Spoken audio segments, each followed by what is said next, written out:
জলবায়ু পরিবর্তন ও জোয়ার ভাটা হ্রাস পাওয়ায় বরিশালের নদীতে বাড়ছে লবণাক্ততা। 10 বছর আগে 4 নদী লবণাক্ত থাকলেও এখন বিভাগের 20 নদী হয়েছে লবণাক্ত। এতে 8,02,000 হেক্টর জমির মধ্যে 52 ভাগ ফসলি জমি আক্রান্ত হয়েছে লবণাক্ততায়। ফসল উৎপাদন অর্ধেকে নেমে যাওয়ায় শঙ্কা চাষিদের। সেচের জন্য নদীর পানিতে 0.7 ডিএস প্রো মিটার ও মাটিতে 2 ডিএস এর নিচে লবণাক্ততা সহনীয়।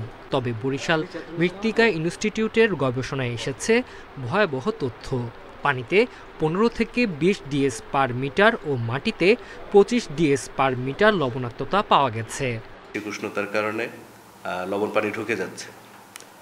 তো আপনারা হয়তো জানেন যে 2021 সালে আমাদের যে বরিশালের কীর্তনখোলা নদী, যে নদীতে আমরা সাধারণত ভেবে থাকি যে এখানে লবণাক্ততা থাকার কথা না, সেখানে ক্ষতিকর মাত্রার উপরে লবণাক্ততা চলে এসেছিল। লবণাক্ততা সহিষ্ণু যে জাতগুলো আছে আমাদের, ওগুলো চাষ করতে হবে, বা এই কিছু আছে মুগ ডাল, আপনার সূর্যমুখী বা ভুট্টা, এগুলো চাষ করতে হবে।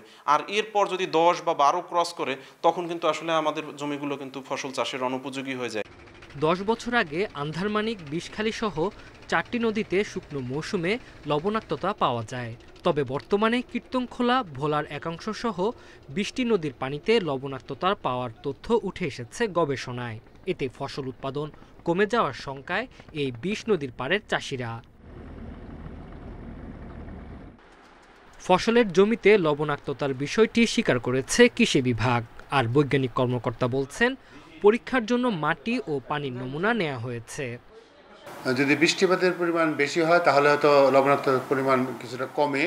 আবার যখন যেই বছর বৃষ্টিপাতের পরিমাণ কম হয়, সেই মৌসুমে বা সেই বছর লবণাক্ততার পরিমাণ বাড়ে। মাটির লবণাক্ততার যে রেঞ্জটা, সেটা হচ্ছে বৃদ্ধি পাচ্ছে, এবং যার কারণে আমাদের যে পরিবেশের জৈব বৈচিত্র্য এবং মাটি পানির হচ্ছে পুষ্টি গুণাগুণ, সেগুলো হ্রাস পাচ্ছে।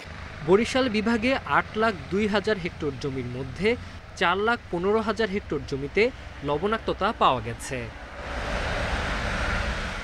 Independent news.